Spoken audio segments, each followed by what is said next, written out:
शांति बेहद की परमा शांति सभी का स्वागत है एपिसोड नंबर 392 में। तो कैसे हैं सब बेहद की आत्माएं, श्रेष्ठ आत्माएं, जागृत आत्माएं। आशा रखता हूं सब बढ़िया होंगे, मस्त होंगे, व्यस्त होंगे अपने बेहद के कर्म में, नियत कर्म में, परम लाइट परम प्रकाश के स्वरूप को याद कर रहे होंगे। सभी का परम परम स्वागत है दादाजी के यूट्यूब चैनल पे, बापूजी के यूट्यूब चैनल पे।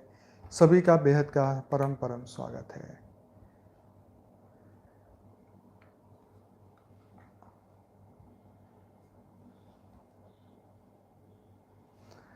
आज हम एक्सट्रीमली इंटरेस्टिंग स्टोरी डिस्कस करने वाले हैं। एक्सट्रीमली मतलब एक्सट्रीमली बहुत बढ़िया।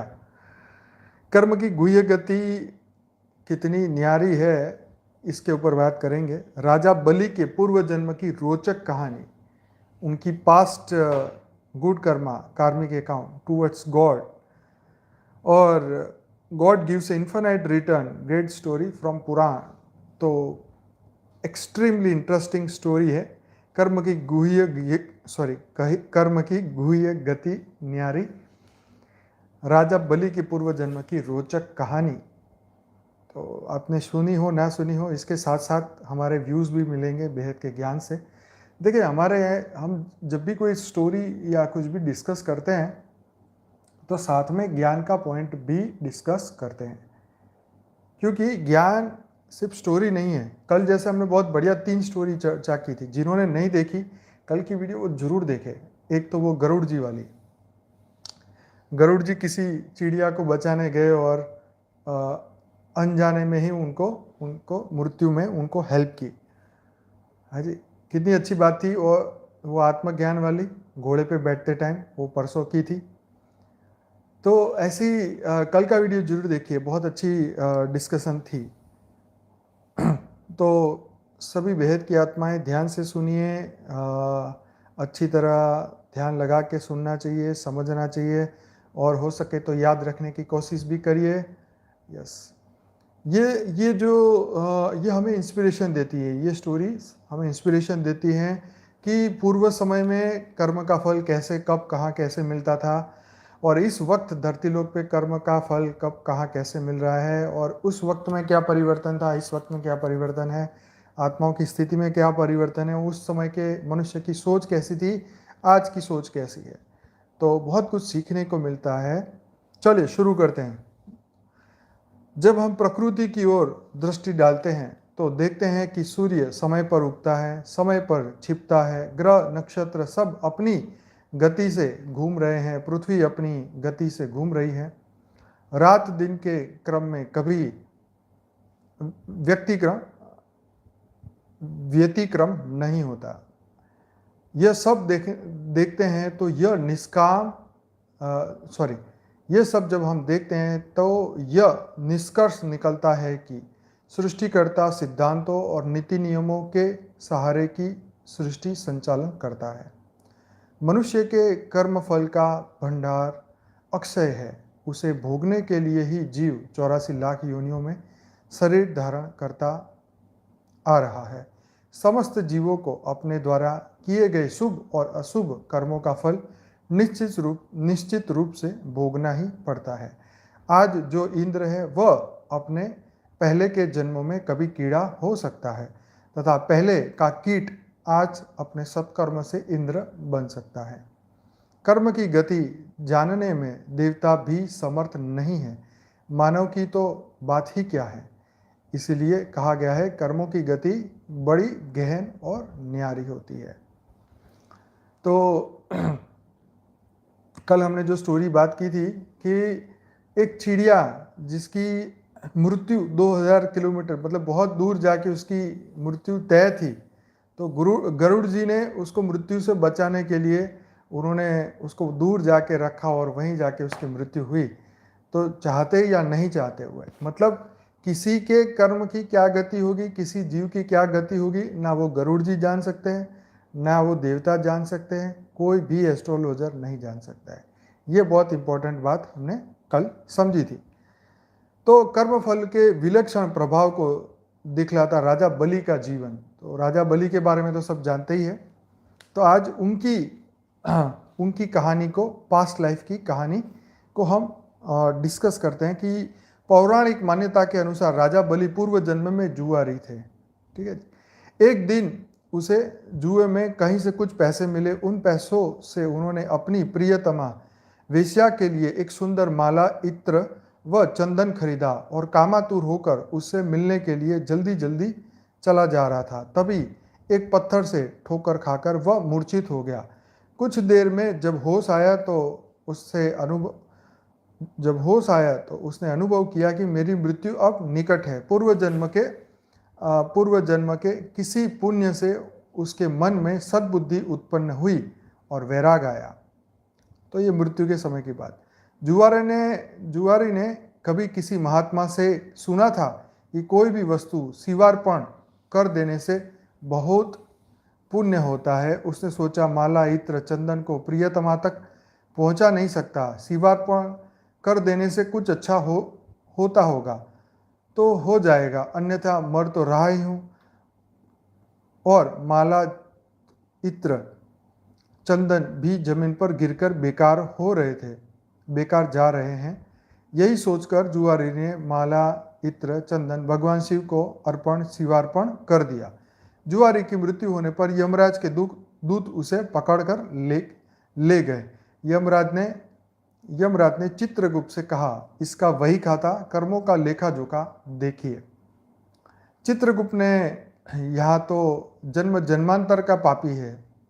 चित्रगुप्त ने कहा, ये तो जन्म जन्मांतर का पापी है, बस अभी अभी थोड़ी देर पहले जुए में जीते हुए पैसे से वेश्या के लिए जो लेके जा रहा था, जब ठोकर गिरी तो मृत्यु निकट देखी तो सोचा कि ये सब चीज़ें बेकार हो रही है तो शिवार्पण कर देते हैं, शिव को अर्पण कर देते हैं।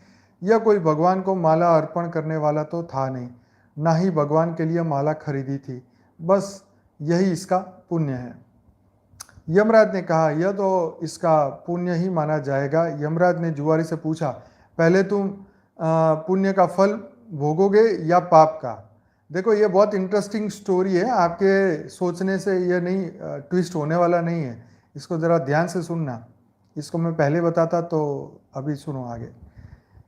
जुआरी ने कहा, मैं तो जन्म जन्मांतर का पापी हूँ, पाप का फल भोगने में पता नहीं कितना समय लगे, इसलिए मैं पहले पुण्य का फल भोगना चाहूँगा। तो जुआरी ने भी जुआ खेल लिया कि भाई पापी इतना हूँ तो नरक में तो राम जाने कितना समय रहूँगा, पहले स्वर्ग का सुख भोग लेते हैं। भगवान शंकर की कृपा से जुआरी बन गया इंद्र। अब देखो, शंकर जी की कृपा से जुआरी बन गया इंद्र। देखो, भक्ति मार्ग के अंदर देखो कमाल की बात कही है, मैं जो बता रहा हूँ सुनिए, ध्यान से सुनिए। भक्ति मार्ग में ये कहा जाता है कि धरती लोक का मनुष्य या धरती लोक का कीट पतंग न जाने कितनी बार स्वर्ग गया है, न जाने कितनी बार नर्क गया है, न जाने कितनी बार वो इंद्र बना है, न जाने कितनी बार वो देवता बना है, न जाने कितनी बार वो राक्षस बना है। किसी भी आत्मा का कोई पता नहीं है। तो वो तो ये कहते हैं कि क्योंकि कितना लंबा समय है, कितना लंबा ड्रामा है। देखो, यहां से पता चलेगा। अब इतना छोटा सा कर्म करने के बाद ये जुआरी, अब इसको इंद्र पद मिल गया, कुछ समय के लिए इंद्र पद मिल गया। तो देखो, ऐसे कितने इंद्र बदले, कितने इंद्र इसकी सीट बदलती रहती, कितने ब्रह्मा की सीट बदलती है, कितने इंद्र की बदलती है। चलो, इस ब्रह्मांड में नहीं तो दूसरे ब्रह्मांड में भेज दो, इस पृथ्वी पे नहीं तो दूसरे सोलर सिस्टम में भेज दो। मतलब सब जगह पे कार्मिक अकाउंट के हिसाब से सबको जो भी अच्छा किया धरा तो सबको मिलता ही है। तो देखो, इसीलिए भक्ति मार्ग में कहा है कि न जाने तुम कितनी बार इंद्र बने, पता नहीं न जाने कितनी बार तुम जीव बने, 84 लाख में भटके, और तुम्हें फिर ये मनुष्य धर्म मिला, क्षण भंगुर जन्म मिला। इस हाँ, तो किसी की भी कहीं भी पोस्टिंग हो जाती थी। पहले तो ये थे ना अपने चित्रगुप्त और यमराज, किताब लेके घूमते रहते थे कंप्यूटर, चलो इसको यहाँ भेज दो, यहाँ भेज दो, यहाँ भेज दो। अब देखो क्या होता है स्टोरी में, आगे सुनो। तो भगवान शंकर की कृपा से जुआरी बन गया इंद्र। यमराज ने कहा, शिवार्पण के पुण्य से तुम 3 घड़ी के लिए इंद्र लोक के मालिक बन गए हो। कितनी? 3 घड़ी, सिर्फ 3 घड़ी के लिए तुम इंद्र लोक के मालिक बन गए हो। तो यमराज ने उसको बोल दिया। तो भगवान शिव की बिना भक्ति की आराधना से जमीन में गिरे हुई गंध पुष्प से एक महापातकी को कितना बड़ा फल मिला। महापातकी मतलब घोर पापी को कितना बड़ा अच्छा फल मिला। जो लोग श्रद्धा और भक्ति के साथ भगवान शिव को ये सब अर्पण करते हैं, उनकी आराधना करते हैं, उन्हें तो सायुज्य मुक्ति ही मिलती है। उन्हें तो सायुज्य मुक्ति ही मिलती है। मतलब देखो, छोटा सा अच्छा कर्म करने से जब इंद्र पद मिल सकता है, तो सोचो जो अच्छा कर्म कर रहे हैं उनको कितना मिलता होगा। लेकिन देखो, ये इस वक्त की बात नहीं है, तो पुराने समय की बात है, ये बलि के समय की बात। अब बलि अब कौन से युग में हुए ये तो मुझे याद नहीं, अगर आपको पता है तो लिखिए। द्वापर में हुए। ये बलि तो मेरे ख्याल सतयुग की कहानी है ना। तो ये वामन अवतार उसी समय हुआ था, कौन से युग में हुआ, आई डोंट नो कौन से युग में हुआ। अगर पता है तो ज़रा कमेंट में लिखिए, और लोगों को भी थोड़ा लाभ हो जाए। कहाँ पे कौन से युग में आए थे। अब ये भी हमें नहीं पता कि कौन से चतुर्युग में आए थे, कौन से मनवंतर में आए थे, कौन से युगांतर में आए थे।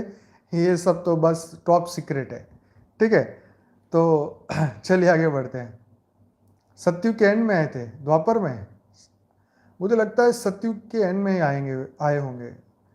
चलिए कोई बात नहीं, कल इसका आपका परीक्षा है, इसका जवाब कल ढूंढ देना। कल सुबह तो क्लास नहीं है, कल रात को 10 बजे क्लास रखते हैं, कल सुबह नहीं हो पाएगा। ठीक है जी। तो इसका जवाब सही सही ढूंढ देना। कल इसका हम चर्चा कर लेंगे कब आए थे वो। तो अभी देखो, अब आ जाते हैं वापस आर्टिकल पे। तो उसी समय देवगुरु बृहस्पति आए और जुआरी को एरावत हाथी की पीठ पर बिठाकर इंद्रलोक ले गए। देखो क्या हो रहा है, क्या वेलकम हो रहा है, देखो इनका वेलकम देखो। उसी समय देवगुरु बृहस्पति आए और जुआरी को एरावत हाथी की पीठ पर बिठाकर इंद्रलोक ले गए। सिर्फ 3 घड़ी के लिए इंद्र बन गया। वो था ना एक दिन का पीएम, वो अनिल कपूर वाली फिल्म। तो बस यही बात हो गई। उसने भी अच्छा काम किया था, ये भी देखो अब क्या करने वाला है। सस्पेंस। जुआरी अब इंद्रासन पर बैठा। अप्सरा नृत्य कर रही थी, गंधर्व गाना गा रहे थे। उन गंधर्वों में नारद जी भी थे। यह देखकर उन्हें हंसी आ रही थी। नारद जी को हंसी आ रही थी, साथ में हमको भी हंसी आ रही है कि 3 घड़ी का मेहमान, वो भी स्वर्ग का मेहमान। उसके बाद तो उसकी कितनी वाट लगने वाली है तो पता ही है। पर देखो 3 घड़ी का मेहमान कितना आनंद में है। जैसे इस वक्त मनुष्य की जो हालत है, 3 घड़ी का वो मेहमान वहाँ था, आज धरती पर भी देखो कितनी घड़ी का मेहमान है ना। तो अब पीठ पे, एरावत की पीठ पे बैठ के मजे से इंद्रासन में पहुंच गया, बैठ गया और सब इंद्र का पूरा कार्यभार देख रहा था। जुआरी ने कहा, इंद्र के दरबार में अदबी, बताओ क्यों हंसते हो, बेअदबी। हाँ, तो जुआरी ने इनको कहा, नारद जी को, कि भाई मेरे दरबार में बैठ के तुम हंस रहे हो, बताओ तो सही क्या बात है। नारद जी ने कहा, जुआरी तू जीवन पर्यंत जुआ खेलता रहा, तो अब सुनो, तूने यही सोचा कि शिवार्पण करने से कुछ होता होगा तो हो जाएगा, न होता होगा तो मर तो रहे हैं। माला इत्र आदि बेकार ही जा रही है। आज इसका परिणाम यह हुआ कि तुम 3 घड़ी के लिए ही सही इंद्रलोक के स्वामी बन गए, इसलिए मुझे हंसी आ रही है। जुआरी द्वारा इंद्र, अब उसने क्या किया, जुआरी की दिमाग चल गया। उसने कहा, भाई अब मैं क्या कर सकता हूं ऐसा जिससे मेरे पाप कम हो जाए। तो उसने क्या किया, इंद्रलोक का पूरा दान ही दे दिया, पूरा इंद्रलोक दान में दे दिया। अब देखो क्या क्या दान में दिया। नारद जी की बात सुनकर जुआरी के ज्ञान चक्षु खुल गए, एकदम थर्ड आई खुल गई ज्ञान की। देखो ज्ञान ने उसके कष्ट समाप्त किए। ज्ञान की चिंगारी जब पाप के ईंधन पर गिरती है तो पाप जलते हैं। तो देखो ये ज्ञान ने उनके पाप जलाने शुरू कर दिए। जुआरी सिंहासन से उतरा और नारद जी से कहा, गुरुदेव अब भगवान शंकर के अलावा कोई शरण नहीं है, हम सारे इंद्रासन पर ही तुलसी रख देते हैं। अर्थात शिव के समान देव नहीं, शिव के समान गति नहीं, शिव के समान दाता नहीं, शिव के समान योद्धा वीर नहीं है। इतना कहकर जुआरी ने स्वर्ग की निधियों का ऋषियों को दान करना शुरू कर दिया। उसने ऐरावत हाथी अगस्त मुनि को दे दिया, उच्चे श्रवा नाम का घोड़ा विश्वामित्र को दिया, कामधेनु नामक गाय महर्षि वशिष्ठ जी को दे दी, चिंतामणि रत्न गलाव जी को, और कल्प वृक्ष कौंडिन्य मुनि को दे दिया। भगवान शंकर को प्रसन्न करने के लिए जुआरी ने कुछ ही देर में सारा इंद्रलोक दान कर दिया। उसका दिमाग की लाइट खुल गई, अरे छोटी सी चीज दान करने से मैं 3 घड़ी का इंद्र बन गया, मैं पूरे स्वर्ग को ही दान में दे देता हूं। चलो अब देखो क्या होता है। उतने में 3 घड़ी बीत गई 3 घड़ी खत्म हुई और खत्म होते होते उसने अच्छा काम कर दिया, सबको दान दे दिया। या फिर यमलोक को पहुंचाया गया। अब उनका टाइम पूरा, पकड़ के सीधा यमलोक में। वैसे भी इंद्र पद में जैसे ही स्वर्ग का समय जीव का खत्म होता है, उसको सीधा धरती लोक पे धक्का मारते, जा भाई तू यहाँ का, अब तूने अतिथि कब तुम घर जाओगे। वो फिल्म आई थी ना, बस ऐसे ही परेश रावल को घर भेज रहे थे ना, ऐसे ही जाओ भाई तुम यहाँ से निकलो। तो अतिथि बहुत सारे आइडिया लगा के जा रहे हैं यहाँ पे। जब इंद्र वापिस आए तो अमरावती ऐश्वर्य शून्य थी। अमरावती मतलब स्वर्ग तो अब जबकि ओरिजिनल इंद्र या फिर कोई नया इंद्र अपॉइंट होके आया होगा, उसने देखा भाई मेरे तो पूरी जेब साफ कर दी इसने तो, हैं पूरी अमरावती शून्य थी। इंद्र स्वर्ग के सारे ऐश्वर्य, ऐरावत हाथी, कामधेनु, पारिजात पुष्प आदि को न देखकर क्रोधित हो गए।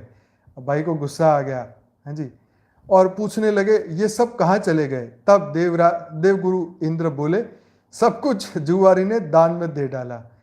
बड़ी भारी सत्ता मिलने पर जो प्रमाद में न पड़कर सत्कर्म में लगे रहते हैं, वे ही धन्य है, वे ही भगवान शंकर के प्रिय भक्त हैं। फिर से ये लाइन इंपॉर्टेंट है, बहुत ध्यान में रखना। क्या? बड़ी भारी सत्ता मिलने पर जो प्रमाद में न पड़कर, प्रमाद का कल हमने अर्थ समझाया था।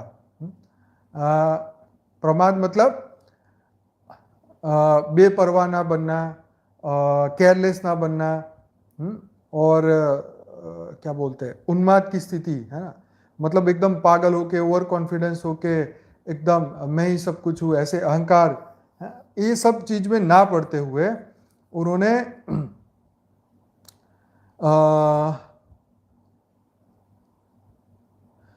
प्रमाद में न पड़कर सत्कर्म में लगे रहते। तो इस वक्त धरती पर देखो, ये तो हो गई उस वक्त की बात, ये तो स्वर्ग की बात थी। पर इस वक्त जिनके पास पैसे खूब है, जिनके पास पैसे खूब है, जिसके पास ज्ञान बहुत है, चाहे वो कोई भी लेवल का हो, वो ज्ञान का दान कर रहे हैं विश्व के कल्याण के लिए। कोई डॉक्टर है, अपनी सर्विस दे रहे हैं, ठीक है, जो भी ज्ञान आपके पास है इस वक्त आप उसको दान दे रहे हैं, जिसको एक सामान्य मनुष्य को उससे फायदा हो रहा है। आप पैसे हैं तो हॉस्पिटल बना रहे हैं या जो भी चीज़ों में कर रहे हैं, तो जो जिसके पास सब कुछ है वो ज्ञान ना भूल के, अपने संस्कारों को ना भूल के और अच्छा कर्म करते हैं, तो उनकी कितनी अच्छी गति होती है। परमात्मा की याद में वो कर्म करते हैं, वो कर्म करके उसका फल परमात्मा को है, उसकी इच्छा ना रखते, वो परमात्मा को स्वाहा करते हैं, उनको अर्पण करते हैं। तो कितना मतलब कितना उसको कर्म का फल मिल रहा होगा। मतलब वो उस युग की बात थी, तो इस युग में भी मिलता तो है। आज जो अच्छा कर्म करता है उसको 100% स्वर्ग का तो वो मिलने ही वाला है, कोई रोक नहीं सकता है। स्वर्ग का सुख कोई रोक नहीं सकता है, लेकिन ये सब टेम्पररी है। उसको 3 घड़ी का मिल गया था, आपको 1 कल्प का मिल जाएगा, आपको ब्रह्मा के 1 दिन का मिलेगा, 50 दिन का मिलेगा, आधे कल्प का मिलेगा, लेकिन एक दिन वो खत्म तो होगा ही होगा। तो यहाँ समझने वाली बात थी कि जो भी आपके पास है वो प्रमोद में ना पड़कर सत्कर्म में लगा दे, वो धन्य है। तो इंद्र स्वर्ग की निधियों को वापस लेने के लिए, अपने कार्य को सिद्ध करने के लिए देवगुरु बृहस्पति को लेकर यमराज के पास संयमनीपुरी पहुंचे। तो देखो अब वो टेंशन में आ गए, भाई इसने तो 3 घड़ी में मेरा सब कुछ बर्बाद कर दिया, तो अब उनके जो गुरु थे देवराज, देवताओं के गुरु बृहस्पति के साथ वो यमराज पहुंच गए। अब उस जुआरी के पास पहुंच गए, उसकी शिकायत करने के लिए वहां पहुंच गए। यमराज ने जुआरी से अपना पक्ष रखने को कहा, तो वकील साहब ने अपना पूरा पक्ष रख दिया। जुआरी ने कहा, हमको जो करना था हमने कर लिया, अब आपको जो करना है वो आप कर लो। जो होना था वो तो हो ही गया। अब यमराज ने इंद्र से कहा, आप बूढ़े हो गए हैं, किंतु अभी तक आपकी राज्य से संबंधित आसक्तियां दूर नहीं हुई। जुआरी का पुण्य आपके 100 यज्ञों से कहीं महान है। जाइए, ऋषियों के चरणों में पड़कर या धन देकर अपने रत्न लौटा लीजिए। कितनी मस्त बात है। इंद्र को ऑफर दिया कि जाओ, उनके पैर पकड़ो, उनसे वापस मांगो कि भाई गलती से आपको दे दिए थे। यमराज ने जुआरी से कहा, दान का पुण्य भूलोक में ही होता है। देखो क्या बात है, क्या बात है, इंपॉर्टेंट लाइन, ये ज्ञान में हम कई बार बात कर चुके हैं। यमराज ने जुआरी से कहा, दान का पुण्य भूलोक में ही मिलता है, स्वर्ग में दान नहीं करना चाहिए। स्वर्ग में दान नहीं करना चाहिए, इसलिए तुझे नरक की यातना भुगतनी ही होगी। देखो मस्त है ना बात, कि भाई तुम्हारे स्वर्ग में किया हुआ, एक तो तुम्हारे बाप का माल नहीं था और तुम्हारे पास आ गया तो तुमने 3 घड़ी में सब उड़ा दिया, तो स्वर्ग में किया हुआ दान कोई काम का नहीं। तो ये कर्म भूमि है, यहाँ पे धरती लोक पे कर्म भूमि है। तुम स्वर्ग में जाओगे फिर वहां दान की जरूरत ही किसको है बताओ, है? दान की जरूरत तो यहाँ है ना। तो इस धरती लोक पे किया हुआ कर्म की वैल्यू है, स्वर्ग में तो भोग क्यों नहीं है, वहां नया कर्म नहीं होता, ऐसा इसमें कहा गया है। देखिए अब क्या होता है। तब चित्रगुप्त ने यमराज से कहा, अब देखो वकील साहब नए आ गए वकील, अब उन्होंने अपना तर्क रखा, ध्यान से सुनो। तब चित्रगुप्त ने यमराज से कहा, इसने भगवान शिव के नाम पर, है किसने कहा, चित्रगुप्त ने यमराज से कहा, इसने भगवान शिव के नाम पर। अब देखो भिखारी होता है तो क्या बोलता है, भगवान के नाम पे दे दे, ठीक है। तो जो अच्छे व्यक्ति हैं, जो वो भगवान के नाम पे दान कर रहे हैं, वो ऐसे नहीं, वो भगवान का नाम ए बाबा दे दे, तो ऐसे कोई नहीं देता, भगवान का नाम सुन के देते हैं, है ना। तो मैं कुछ सालों पहले जब वो घर पे साधु संत ऐसे वो नहीं होते पीले कपड़े वाले, वो मांगने आते घरों घरों में कि भाई आटा दे दो, कुछ 10 रुपये दो, 20 रुपये दो, तो मैं इनको यही सोचता कि यार ये सनातन धर्म में भगवान के नाम पे रोटी मांग रहे, तो एटलीस्ट उनको रोटी तो मिलनी ही चाहिए। भगवान को इतना प्रोविज़न तो करना ही चाहिए कि वो पीले कपड़े पहन के बेचारे रोटी मांग रहे हैं, तो उनको भगवान कहीं ना कहीं से तो रोटी उनको देनी चाहिए। तो मुझे ऐसा लगता कि ये भगवान की ड्यूटी है। ज्ञान की बात तो एक अलग है, ये उस वक्त की बात कर रहा हूँ 15-20 साल पहले की। तो मैं ये सोचता हूँ चल भगवान के नाम पे आया तो ले 5-10 रुपये, जो आज का दिन तेरा निकल जाए। तो कहने का मतलब ये कि जब भगवान का नाम आ जाता है तो हमारा सब कर्म हम भगवान के समर्पित करते हैं। हम उस भिखारी को नहीं हमने दिया, हमने तो भगवान को दिया, मतलब भगवान के नाम पे दिया। भगवान क्या लेगा, वो तो सबको देने वाला है, उसको क्या जरूरत है। पर फिर भी यहाँ यही बात हो रही है डिस्कस, इसलिए बोल रहा हूं। तो इसने भगवान शिव के नाम पे ऐसे उत्तम ऋषियों को इतनी बहुमूल्य वस्तुएं दी। देखो अब ये कोई भिखारी तो थे नहीं, ऋषि कोई भिखारी तो थे नहीं, वो उत्तम लोग थे और उनको ये उत्तम चीजें दी गई। ये कोई भिखारी को पकड़ के ये स्वर्ग में दान नहीं दे दिया, कर ले अब तू वो स्वर्ग का मालिक बन जा, ऐसा नहीं। उत्तम व्यक्ति को, मतलब दान भी उत्तम व्यक्ति को देना चाहिए, ये बहुत इंपॉर्टेंट है, जो मिसयूज ना करे, है ना। और वियर्ड पैसन, तो ऐसे फालतू लोगों को ऐसे दान नहीं देने चाहिए, क्योंकि आप समझ रहे हैं अब समय कम है इसलिए इसको समाप्त करना पड़ेगा, इसलिए थोड़ा फटाफट लेते हैं, अपनी बुद्धि खुद दौड़ाना इसको सुनते सुनते, ठीक है जी। तो शिव के नाम पर हाँ, तो उन्होंने ऋषियों को इतनी उत्तम चीजें दे दी है, तब इसे नरक की यातना क्यों भोगनी पड़ेगी। शिव के नाम पर स्वर्ग लोक, मृत्यु लोक या कहीं पर भी कुछ भी दिया जाए तो इसका अक्षय फल मिलता है। कमाल की बात है ना। ब्रह्मा कुमारी में भी शिव के नाम पे सब पैसे देते वहां पे, ब्रह्मा कुमारी इसमें कि भाई शिव भगवान आए हैं, उनका ज्ञान देना है, दुनिया तक पहुंचाना है, तो शिव के नाम पे दिया जाता है। तो इसीलिए उनको कहा गया कि जब शिव के नाम पे दिया जाता है उसको अक्षय फल मिलता है, वो कहीं पर भी हो, स्वर्गलोक हो, नरकलोक हो या कोई भी पुरी हो। इसके जितने भी पाप थे वे सब भगवान शिव के प्रसाद से भस्म होकर पुण्य में परिवर्तित हो गए। अब देखो ये वकील साहब चित्रगुप्त ने ऑर्डर दे दिया यमराज को। अब देखो यमराज क्या करने लगे, यमराज सोचने लगे अब यह जुआरी नरक नहीं जाएगा, अब तो यह इंद्र ही होगा, क्योंकि इस बार तो इसने विधिवत पूरा इंद्रलोक ही दान कर दिया।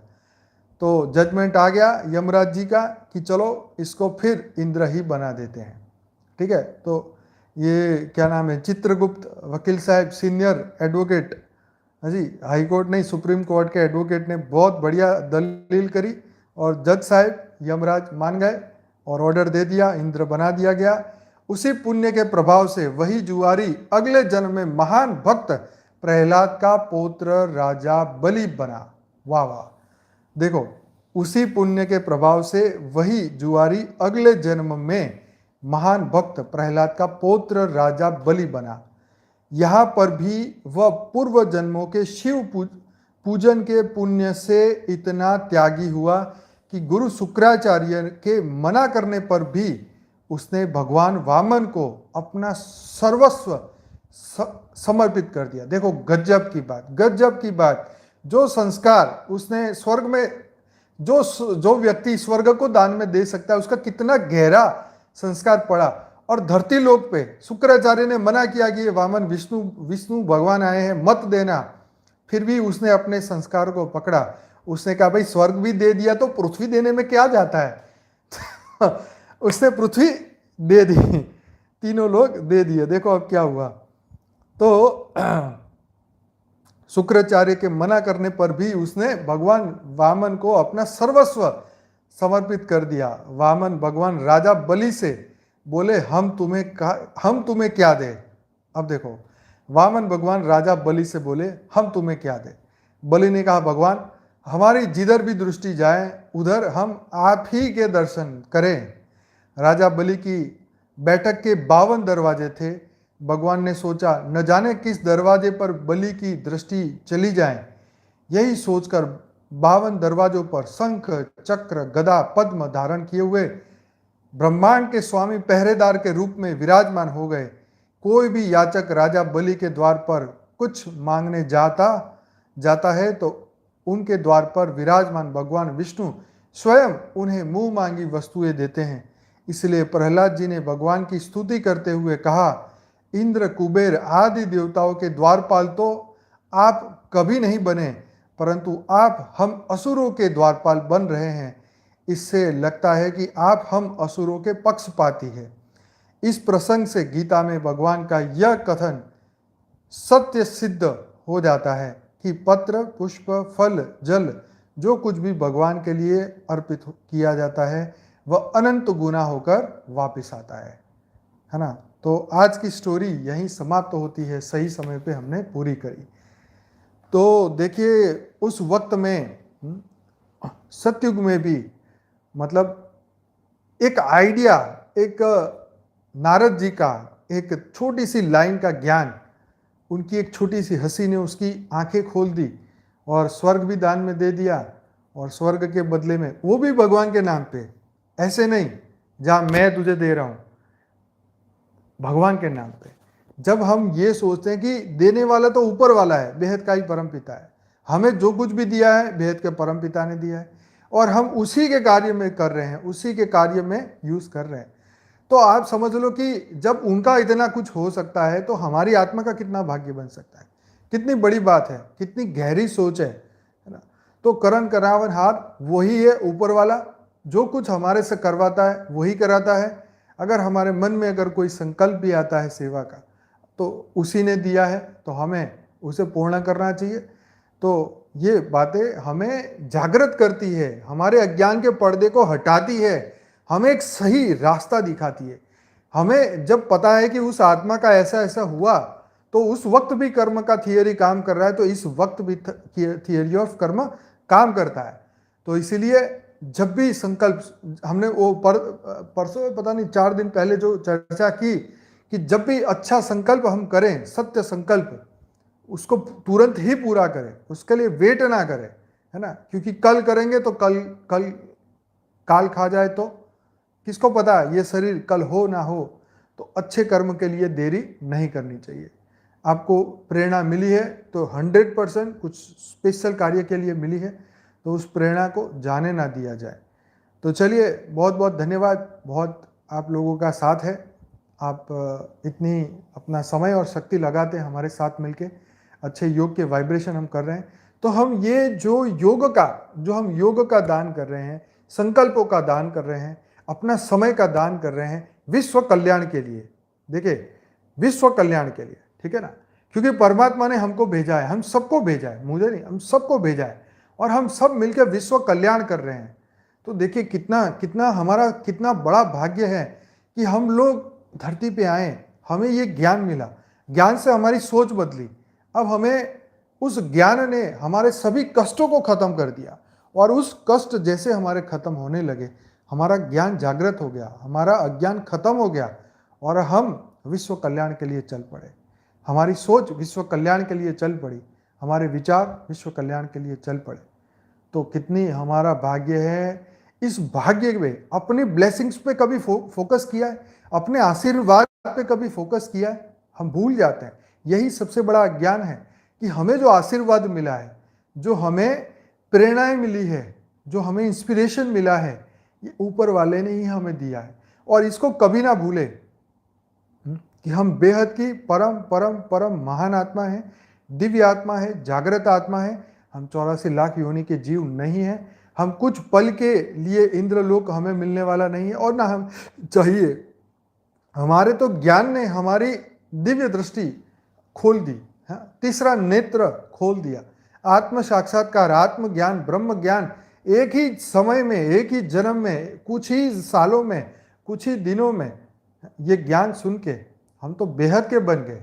इससे बड़ी बात और क्या होगी कि इतनी सारी आत्माएं एक साथ जागृत हो रही है इस समय में। देखो, समय का महत्व है।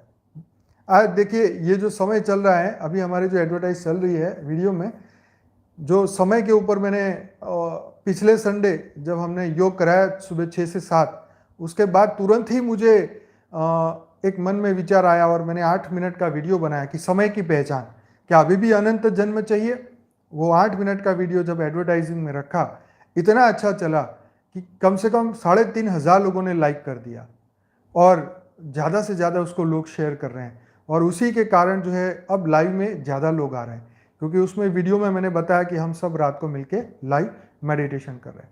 तो समय समय पे जो प्रेरणा मिलती है, जो हम आगे बढ़ रहे हैं, जो हमें हेल्प मिल रही है, ये सब करण करावनहार ऊपर वाला है। वही हमें शक्ति देता है, वही हमें पावर देता है। तो इस समय को दोष मत दो, जो समय इस वक्त चल रहा है, समय को दोष मत दो, समय का साक्षी बनो। This is the point. यही तो इंपॉर्टेंट बात है, समय के साक्षी बनो।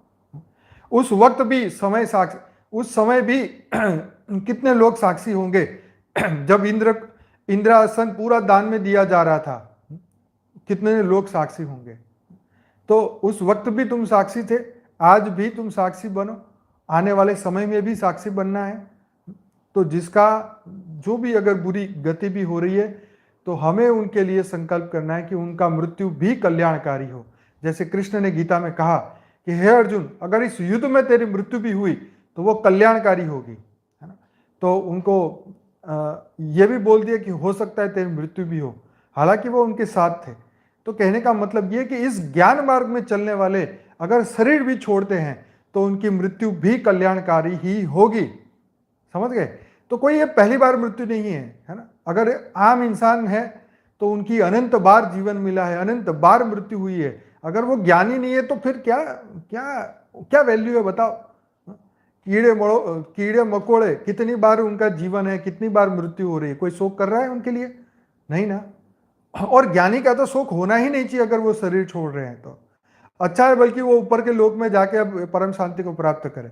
जितना भी उनका कर्म था धरती पे, जितना उन्होंने संकल्प किया, जितनी उनकी हिम्मत थी, उन्होंने किया।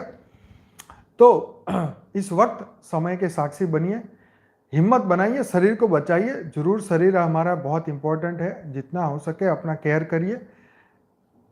तो ये शरीर से बहुत अच्छे कर्म हम कर सकते हैं। तो इसलिए शरीर का पूरा ध्यान रखें। मन को उस दिन कहा था ना, वो राजा ने कहा कि मैं घोड़े पे बैठता हूं तब तक मुझे आत्मज्ञान दो। तो अष्टावक्र ने बोला कि मन को मुट्ठी में ले लो और अहंकार को त्याग करो और घोड़े पे बैठो, अभी आत्मज्ञान देता हूं। देखो, तो उससे कहा भाई कैसे, मन को कैसे मुट्ठी में करे? तो बस हो गया काम। जन्मों जन्मांतर तक बड़े बड़े योगी महात्मा ऋषि मुनि महात्मा भी हवा को कंट्रोल कर लेते हैं, अपान वायु को कंट्रोल कर लेते हैं, जितने भी वायु उसको कंट्रोल में कर लेते हैं, लेकिन मन कंट्रोल में नहीं आता। मन इतना चंचल है, सब कुछ कंट्रोल कर लो, मन नहीं आएगा। इसलिए भगवान ने हिंट दिया तुम्हें कि मन तू मुझे दे, बाकी सब टेंशन छोड़। तो बस अभी सभी को यही करना है। मन को उसमें लगाओ, बेहद के परमपिता में, बुद्धि से तर्क देते रहो। बस यही जन्म को सार्थक करना है, इसको फेल नहीं होने देना है। यही आखिरी जन्म है हमारा, आखिरी पुरुषार्थ है ना। तो अपने आप को तर्क देते रहिए, बुद्धि को तर्क दो। मन, अरे मन तुम्हारा एकदम सीधा दूर हो जाएगा, एकदम लाइन में आ जाएगा। मैंने कहा था ना उस दिन आपको, कोई भी व्यक्ति बिना कपड़े चलता है रोड पे? नहीं चलता है। उसका मन कैसे कंट्रोल में है? उसको, उसकी बुद्धि उसको तर्क देती है ना, लोग धो डालेंगे अच्छी तरह कपड़े बिना निकला तो इसलिए सबका मन कंट्रोल में रहता है ना। तो बस यही बात समझ लो। तो आप कंट्रोल कर सकते हो मन में, मन को कंट्रोल कर सकते हो, लेकिन वासनाएं बहुत ज़्यादा होती है, इसलिए मन कंट्रोल नहीं होता है। तो चलिए, अब सभी बेहद की आत्माएं बेहद की परम शांति के साथ अब हम बेहद का योग करते हैं। सभी बेहद की आत्माएं एकदम रिलैक्स हो जाएं, आंखें बंद करें। कुछ ही पल में वापस आता हूं, तब तक आंखें बंद रखें। संपूर्ण परम शांति की अवस्था में आ जाएं, बेहद की परम शांति की अवस्था में आ जाएं, संपूर्ण परम शांति की अवस्था में आ जाएं। मन को एकदम शांत करें, बुद्धि को आत्मा में स्थिर करें, आत्मा स्वरूप में स्थिर होना है। एकदम रिलैक्स हो जाइए, परम परम परम शांति के साथ रिलैक्स हो जाइए।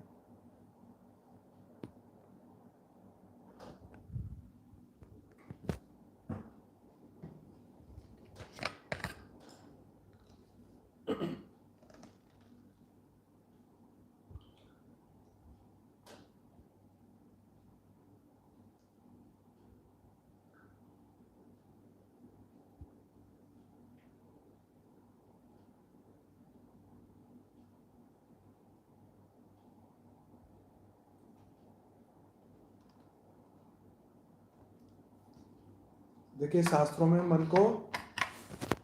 में मन को कहा गया, मन ही करता मन ही भोगता। और ये मन अगर तुम्हारे कंट्रोल में आ गया तो यही मन तुम्हें मोक्ष दिलाएगा। तो इसलिए मन को मित्र बनाओ, दुश्मन नहीं।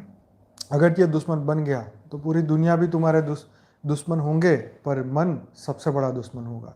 इसलिए मित्र बनाओ, ज्ञान से शांत करो, अपने मन को ज्ञान से शांत करो। ज्ञान बुद्धि में हमेशा रहे तो मन भी शांत रहेगा। सभी बेहद की आत्माएं अपने इस जीवन को, इस नश्वर जीवन को उत्तम बनाएं, उत्तम योगी बने, उत्तम ज्ञानी बने, निस्वार्थ सेवा करें, परम परम शांति में सब स्थिर हो जाएं, आत्मा स्वरूप में सब स्थिर हो जाएं। एकदम रिलैक्स होके भ्रुकुटी में, कपाल में, फोरहेड में अपनी आत्मा को देखिए। परम प्रकाश, परम लाइट से भरी हुई दिव्य तेजस्वी आत्मा को देखिए।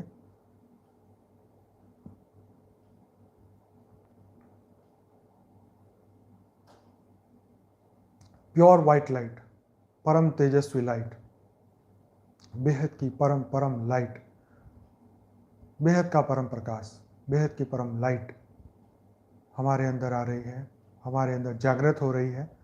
आत्मा की यथा गहराइयों से अनंत प्रकाश बाहर आ रहा है, अनंत लाइट बाहर आ रही है। अनंत अनंत परम शांति की किरणें संपूर्ण शरीर में, एक एक सेल में परम लाइट, परम प्रकाश में से हमारे पांचों शरीर, स्थूल, सूक्ष्म, कारण, महाकारण, परम महाकारण, पांचों शरीर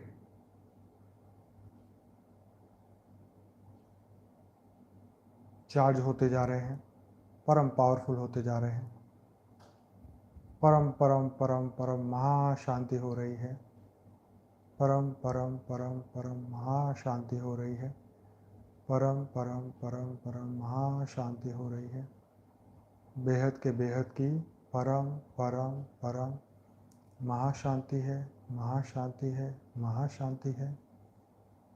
जब मन आपका आपके कंट्रोल में ना हो, जब आपका मन अशांत हो जाए, जब आपको नींद ना आए, नींद की गोली खाने की नौबत आ जाए, तो आप अपने आप को हिप्नोटाइज कर सकते हैं, अपने मन को हिप्नोटाइज कर सकते हैं, सम्मोहन कर सकते हैं अपने मन को। बार बार उसे संकल्प डालिए कि धीरे धीरे धीरे मैं रिलैक्स हो रहा हूँ, धीरे धीरे धीरे मैं रिलैक्स हो रहा हूँ, धीरे धीरे धीरे रिलैक्स हो रहा हूँ, धीरे धीरे धीरे रिलैक्स हो रहा हूँ। उस वक्त आंखें बंद करके, पूरे घर की लाइटें बंद करके, संपूर्ण रोशनी ख़त्म करके अपने अंदर यही संकल्प करते रहें, एकदम रिलैक्स हो रहा हूँ, परम परम परम शांति में आ चुका हूँ, परम परम परम शांति में आ चुका हूँ। धीरे धीरे धीरे गहरी से गहरी, अति गहरी नींद में मैं जा रहा हूँ। गहरी से गहरी, अति गहरी नींद में मैं जा रहा हूँ। गहरी से गहरी, अति गहरी नींद में मैं जा रहा हूँ। धीरे धीरे धीरे सुषुप्ति अवस्था में मैं जा रहा हूँ। धीरे धीरे धीरे मैं गाढ़ निंद्रा में जा रहा हूँ। धीरे धीरे धीरे सुषुप्ति अवस्था में मैं जा रहा हूँ। परम परम परम शांति मिल गई है। परम परम परम परम शांति मिल गई है। परम परम परम परम शांति मिल गई है। परम परम परम परम शांति मिल गई है। परम परम परम परम शांति मिल गई है। एकदम रिलैक्स, टोटल रिलैक्स, बेहद के रिलैक्स, बेहद की परम परम परम शांति। और गहरे संकल्प करते जाइए और बार बार उसे रिपीट करते जाइए। एक भी बाहर का संकल्प, दिन दुनिया का संकल्प, देह और देह के कोई भी संबंधी हो, उसका संकल्प आना नहीं चाहिए। कल की चिंता नहीं होनी चाहिए। कोई भी स्ट्रेस, तनाव, सब हम रिलीज कर रहे हैं। इस प्रक्रिया से हम अपने पूरे दिन के तनाव को, स्ट्रेस को, चिंताओं को, भावनाओं को, कामनाओं को, वासनाओं को हम मुक्त करते जा रहे हैं। हम एक बैलेंस करते जा रहे हैं। पूरे दिन का जितना भी माइंड में ये सब इकट्ठा हुआ है, उसको हम गहरी नींद में जाके उसको हम ख़त्म कर रहे हैं। एक ही ऑप्शन है परम आनंद का, गहरी नींद या फिर गहरा ध्यान। लेकिन नींद में, सुषुप्ति अवस्था में इतना गहरा ध्यान में हम चले जाते हैं कि वहाँ तक सपने भी नहीं पहुँच सकते। और कंप्लीट स्ट्रेस, तनाव, कितना भी थकान हो शरीर का, पूरे दिन का थकान हो, वो सब खत्म हो जाता है। ये सब हमारे संकल्पों से, आत्मा की पावर से पॉसिबल है। इस चंचल मन को सुषुप्ति अवस्था में ले जाना पॉसिबल है। आप इससे जो चाहे वो करवा सकते हैं। बस आपको ज्ञान होना चाहिए, विश्वास होना चाहिए अपने आप पे, अपने मन पे, अपनी आत्मा पे, आत्मा की शक्ति पे, और सबसे बड़ी बात बेहद के परमपिता पे। इस प्रक्रिया से आप अपने चंचल मन को परम शांत करके गहरी नींद में जा सकते हैं, जहाँ आपको दवाई खाने की ज़रूरत ही नहीं होगी। अति गहरे नींद में आप सो जाएंगे और सुबह उठते ही एकदम फ्रेश हो जाएंगे। ऐसी शांति मिलेगी। सोने के वक्त जो आखिरी संकल्प होगा, जैसे आपका संकल्प होगा, मैं परम परम परम परम शांत हो रहा हूँ। परम शांति मुझे मिल चुकी है। मुझे गहरी से गहरी नींद आ रही है। परम शांति की अवस्था में मैं सो रहा हूँ। यही संकल्प जब आप आंखें खोलेंगे, सुबह उठेंगे, तब यही संकल्प आपके सामने होगा। यही कहा जाता है कि सोने के वक्त जो आखिरी संकल्प है, वही संकल्प उठने के वक्त पहला होगा। इसलिए अपने विचार को, संकल्प को बड़े एतमाद से, बड़े ध्यान से नींद की अवस्था में, सुसुप्ति अवस्था में बहुत ध्यान से उसमें डालें। नहीं तो कॉन्शियस माइंड अगर जागृत रह गया तो इतने सपने आएंगे कि पूरी नींद खराब हो जाएगी। उठते ही अशांति होगी, उठते ही वही स्ट्रेस, वही तनाव। आपको नींद का कोई फ़ायदा नहीं मिलेगा। आप ज़्यादा से ज़्यादा सोओगे, लेकिन आपको उसका थकान महसूस रहेगा। उठते ही थकान होगा, उठते ही स्ट्रेस होगा, तनाव होगा। माइंड जो है वो थका हुआ होगा। आपको फिर नींद आएगी, फिर आप सोने की प्रयत्न करेंगे। पूरा दिन आलस्य से भरा रहेगा, क्योंकि माइंड में जो स्ट्रेस, तनाव है, आपने उसको रिलीज़ नहीं किया। उसको, भावनाओं को रिलीज़ करना पड़ेगा, चाहे गहरे ध्यान में करो। मान लो इन केस आपकी नींद खराब हुई, सुबह उठ के ये हालत आपकी है, तो आपको गहरे ध्यान में जाना है, संकल्प करके समाधि में जाना है।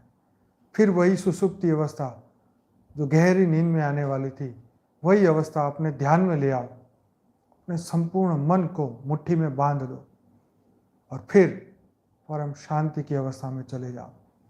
और फिर वही होगा जो तुम चाहोगे। परम परम शांति मिल जाएगी। पूरा स्ट्रेस, तनाव, टेंशन सब कुछ खत्म हो जाएगा। एकदम रिलैक्स हो जाओगे।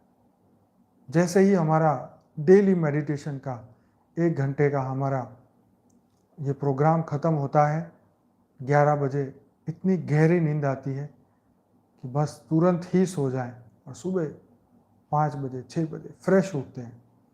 यही कमाल है परम शांति के वाइब्रेशन का। यही कमाल है परम परम शांति के वाइब्रेशन का, जो मन को 1 मिनट में शुद्ध कर देता है। चंचल मन भी शुद्ध हो जाता है। यही इसका कमाल है। 1 ही मिनट में तुम्हारा मित्र बन जाता है। तो इसी मित्र को उसका सहारा लो, उसको मित्र बनाओ। परम शांति से अपनी मन, बुद्धि, संस्कार को बदलो। अपनी आत्मा को पावरफुल बनाओ। उत्तम योगी बनो, उत्तम ज्ञानी बनो। अपना स्व परिवर्तन कर दो जितना हो सके, इतना जल्दी। यही मन मोक्ष का कारण है। यही मन दुर्गति का कारण है। हमने इसको मित्र बना लिया। हमने परम ज्ञान को पा लिया। यही हमारा परम मित्र है।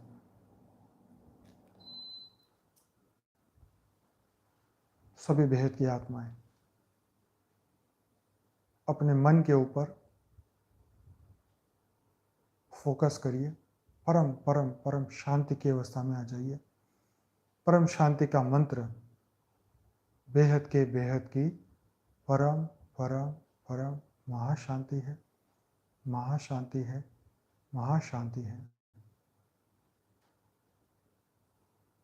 इसको आप कर सकते हैं मन को शांत करने के लिए, लेकिन सम्मोहन, हिप्नोटाइज मन को करिए जब आप बहुत अशांत हैं, आपको नींद नहीं आ रही, तब धीरे धीरे धीरे रिलैक्स होना है। और जो मैंने आपको स्टेप्स बताए हैं वो आप करिए। 100% बहुत लोगों को लाभ मिला है। मुझे बहुत सारे लोगों ने फीडबैक दिया है। बड़े बड़े डॉक्टरों ने भी मुझे फीडबैक दिया है कि आपका मेडिटेशन करने के बाद इतनी अच्छी नींद आती है कि वो गोली खा के भी ऐसी नींद नहीं आती। तो बिल्कुल ऐसे ही आगे बढ़िए, गहरे से गहरे ध्यान में जाइए, क्योंकि अब आपने अपनी आत्मा को जागृत कर दिया है। आपने कर्मों पे बैलेंस कर लिया है। अब आप जीव से शिव की अवस्था में पहुंच रहे हैं। शिवत्व की अवस्था में परम लाइट, परम प्रकाश को आपने जागृत कर लिया है। आत्मा की अथाह गहराइयों से परम शांति के वाइब्रेशन पूरे शरीर में, पांचों शरीर में फैल चुके हैं। पूरे घर में, सभी घर के मेंबर्स में ये वाइब्रेशन जा रहे हैं। सबको परम परम परम शांति मिल रही है। सबको परम प्रकाश का ओरा मिल चुका है। सबको परम लाइट का ओरा मिल चुका है। धीरे धीरे पूरा विश्व परम परम शांति के वाइब्रेशन से भरता जा रहा है, भरता जा रहा है, भरता जा रहा है। परम लाइट, परम प्रकाश बेहद की कला के परम धाम से बेहद के दादाजी छोटू राम बापू जी हर पल हमें दे रहे हैं। प्रतिपल, एक भी सेकंड ऐसा नहीं है कि वो हमें ना दे रहे हो। जैसे सूर्य एक भी सेकंड अपना कार्य नहीं रोकता। दिन और रात तो पृथ्वी पे होती है, परंतु पूरा सोलर सिस्टम तो प्रकाश से भरा रहता है। वैसे ही हर पल प्रतिपल हमारी जागृतता परम लाइट, परम प्रकाश को प्राप्त कर सकती है। परम परम परम महाशांति को प्राप्त कर सकती है।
अपने अंदर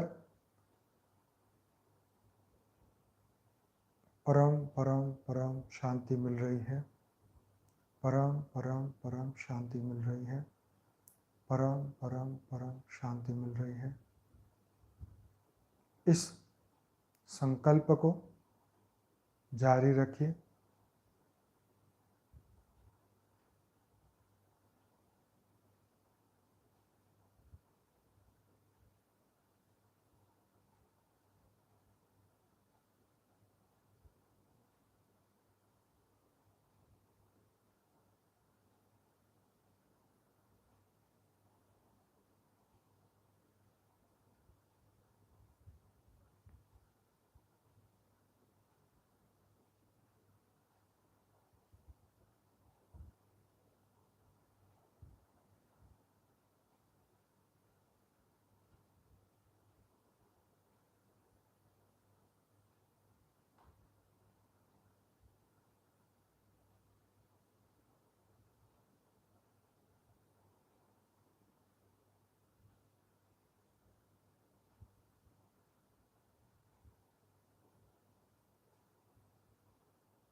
सभी बेहद की आत्माएं, आप सभी का बहुत बहुत धन्यवाद, दिल से धन्यवाद।